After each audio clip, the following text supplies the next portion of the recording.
44,000 กีบลื่นกันหลาย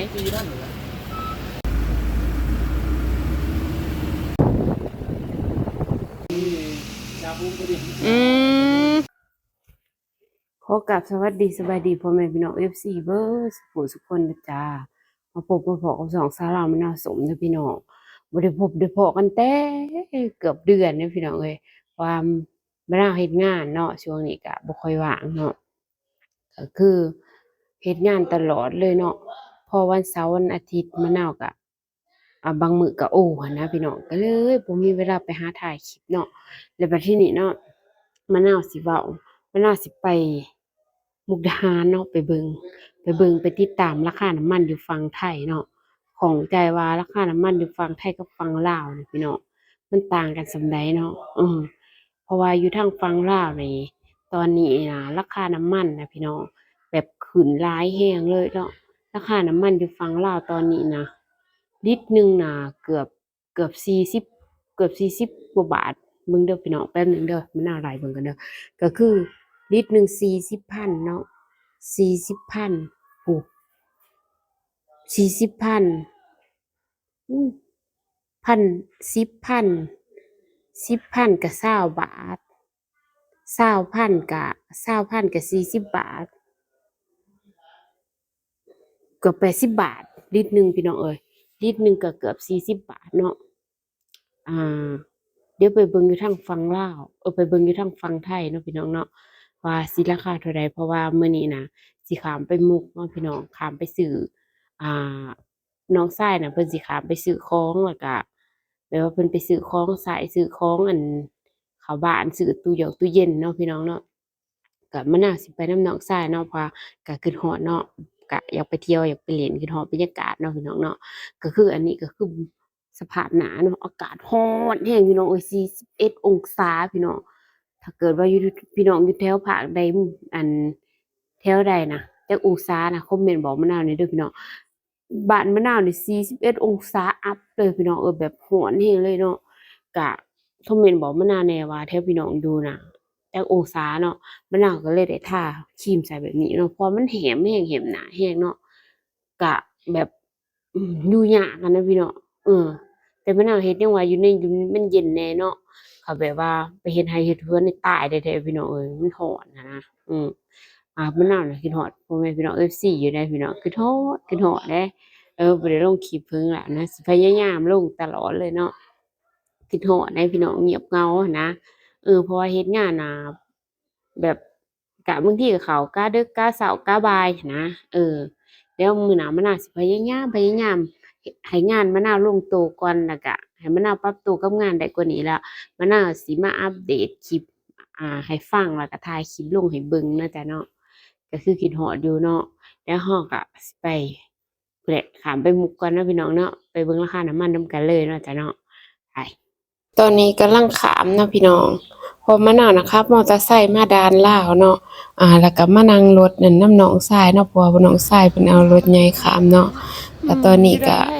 รอจับด่านเนาะเจ้ารอจับบัตรเนาะมะนาวเฮ็ดบัตรขาวหนังสือขาวหนังสือผ่านแดนไปเนาะเป็นปึ้มขาวเนาะพี่น้องเนาะตอนนี้เรากำลังข้ามเด้อจ้ะเด้อเป็นสะพานมิตรภาพไทยลาวมุกดาหารเนาะอันนี้เนาะกำลังข้ามเนาะแม่น้ำคลองช่วงนี้ก็บ่หลายปานใดเนาะพี่น้องถามว่าอากาศนี่ป๊าดพี่น้องเอ้ยน้ำตาสิไหลความว่าร้อนแท้ร้อนว่าร้อนอีหลีอีหลอเนาะนี่เนาะสองฝั่งโค้งเนาะพี่น้องเนาะเรือนซ่านบ้านสองอันประชาชนเนาะตอนนี้เราก็มาฮอดอ่าฝั่งไทยแล้วเนาะเรากำลังสิไปจับบัตรขาวเนาะพี่น้องเนาะพอมาตอนนี้ก็มาเติมน้ำมันเด้อจ้ะมาเติมน้ำมันอยู่มุกดาหารเติมเท่าไหร่ล่ะค่ะมาซื้อของเนาะพี่น้องพอดีน้ำมันก็ใกล้สิเบิดพอดีก็เลยได้เติมอยู่ฝั่งไทยลองเบิ่งเนาะอยากรู้ราคาน้ำมันโนดได้แต่700บ่เขาจะให้เติมนะต่อคันโอเคลิตรละ39 บาท39ตังค์ลิตรละ39 บาทที่บ้านเท่าไหร่ที่เขา50 บาทเลยนะเหมาะลิตรนึงอ่ะนะอยู่บ้านเฮาน่ะลิโอ้ 44,000กีบ ตกอยู่ 44,000กีบ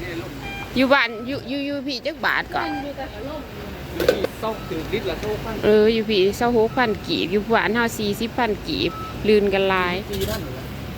มานี่ก็มาพออุบัติเหตุพี่น้องเอ้ยอยู่วงเวียนอันนี้เนาะเพิ่นเอิ้นวงเวียนหยังเด้พี่น้องตอนนี้ก็มาซื้ออาหารทะเลเนาะพี่น้องก็คืออาหารทะเลนี่ถูกๆเด้อพี่น้องในตลาดนี่เนาะคือแบบว่าถูกแฮงเลยแต่ซื้อหลายเพิ่นแฮงลดให้แฮงถูกพี่น้องเอ้ยมีแต่อันงามๆสดๆช่วงนี้อากาศร้อนพี่น้องน้องชายกับน้องสะใภ้เพิ่นก็เลยมาซื้อเอาตู้เย็นมาแช่เนาะเพราะว่าเฮือนเพิ่นน่ะขายเครื่องพี่น้องเอ้ย เพิ่นก็เลยตู้เย็นบ่พอใช้เนาะเพิ่นก็ขามาซื้อเอาตู้เย็นอยู่ฝั่งไทยเนาะพี่น้องเนาะมื้อใช้มื้อแซ่หั่นแหละพี่น้องเอ้ยเพิ่นร้านขายเครื่องเนาะก็คนในแมคโครมื้อนี้หลายพี่น้องนอกจากหันคนทางฝั่งลาวนี่ขามาซื้อของหลายพี่น้องสังเกตเบิ่งนี่ป้ายทะเบียนรถสีเหลืองนี่หลายแฮงที่เพิ่นมาเนาะก็คือแบบว่าออกจากแมคโครแล้วตอนนี้เฮาก็มาโรบินสันต่อเนาะพี่น้อง ไหนๆก็ได้มาแล้วเพิ่นว่ามาให้มันทั่วเบิดเลยเนาะตอนนี้เฮาก็สิมาโรบินสันเพราะว่าสินค้าหรือว่าของที่เพิ่นขายนี่ต่างกันเนาะที่โรบินสันกับแมคโครนี่เพอแมคโครมันสิขายยกตอนนี้กำลังสิไปสวนสัตว์มุกดาหารเด้อสิจ้ะ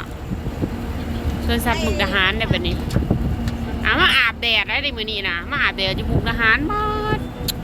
แหมมะลิอยู่ใส่กับเป็นว่าฮ้อนอีหลีเด้อบ่ว่าอยู่ไทยอยู่ลาวช่วงนี้ฮ้อนอีหลีฮ้อนเป็นตะนา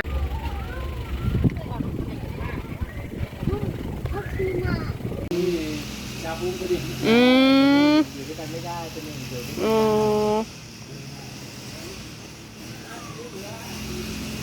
อนกแก้วแก้วแก้วแก้วแก้วไอ้แก้วทำได้นี่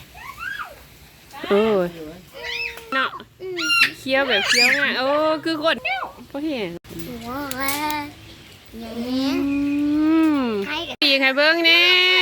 น้าผมนุกอยู่ พึ่งปีกให้เบิ้งแน่หัวน่ะนกยูง นุกเกี่ยวหัว อะไรตัวสูดเสาอันนี้ให้เสาขี่ม้าเดี๋ยวสิเจ้าเด้อแต่บ่ขี่ดอกบ่กล้าเสาใส่ไปขี่ม้าบ่กล้าขี่บ่เสาดอกพี่หมาอยู่พี่เด้อหมาเด้อหมาสำหรับให้ขี่สิอยู่นี่เนาะแต่บ่กล้าขี่เด้อพี่น้องเอ้ยย้านเนาะอากาศก็ร้อนย้านสัตว์เพิ่นใจบ่ดีเนาะย้านเพิ่นหงุดหงิดบ่กล้าขี่ดอกย้านเพิ่นอารมณ์บ่ดีไปเบิ่งราคาน้ำมันกันแล้วก็ประมาณนั้นเนาะพี่น้องเนาะกะคลิปก็คือมะนาวน่ะไปวานนี้เนาะไปเมื่อวานนี้ไปวันที่28เนาะไปวันที่28แล้วมะนาวก็ไปถ่ายคลิปเนาะแต่ว่าวันที่29มะนาวก็มาตัดมาพากย์คลิปเนาะว่าประมาณใดเนาะก็คือราคาน้ำมันน่ะต่างกันหลายเนาะอยู่ไทยนี่ถือกว่าหลายเนาะแต่ขอบเขตของการเติมน้ำมันอยู่ทางฝั่งไทยที่สิต่างจากฝั่งลาวบ่อนที่ว่าเพิ่นมีกำหนดให้เติมอะนะพี่น้องแต่รถแต่ละคันนะบางปั๊มเพิ่นก็ให้เติมบ่เกิน700บาทบางปั๊มเพิ่นก็เติมบ่ให้เกิน500บาทแบบนี้นะพี่น้องเพิ่นสิมีข้อกำหนดของเพิ่นแต่ละปั๊มแต่ละมื้อก็อาจสิบ่คือกันเนาะแล้วบัดทีนี้นะคือแบบว่าบ่มีการรอคิวหรือว่าต่อคิวเนาะคือแบบน้ำมันเพิ่นก็ใส่ไปเรื่อยๆคันแบบรถหลายก็มีการต่อคิวยาวแหน่นะแต่ว่าทางบ้านมะนาวก็สิแบบว่าบางปั๊มอยู่นอกเมืองอยู่ชานเมืองอยู่นอกเมืองน่ะคือชาวบ้านเพิ่นก็สิไปเอากระตุกเอาแกลลอนน่ะไปซื้อพี่น้องเอากระตุกเอาแกลลอนน่ะไปซื้อมาไว้เนาะ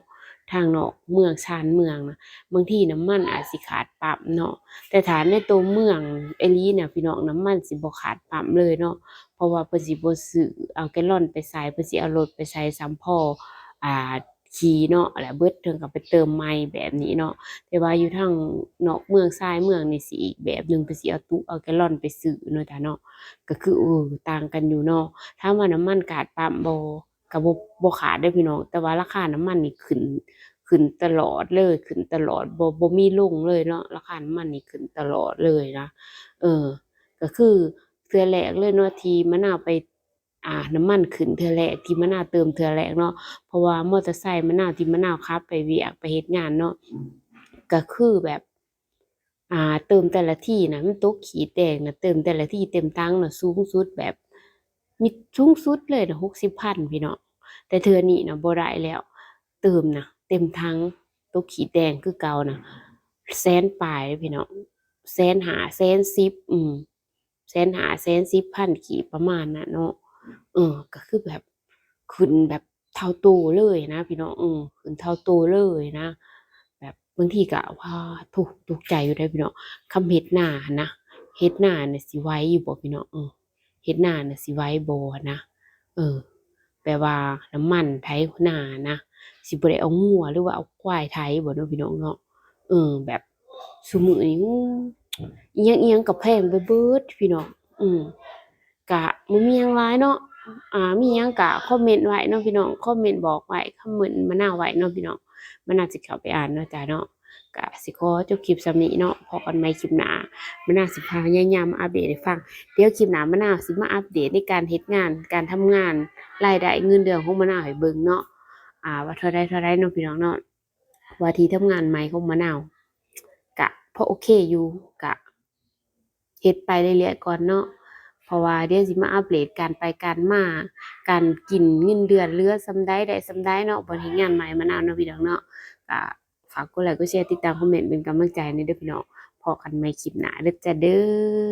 ขอกราบสวัสดีสบายดีเด้อค่ะบ๊ายบายคิดฮอดทุกคนเลยเด้อจ้ะ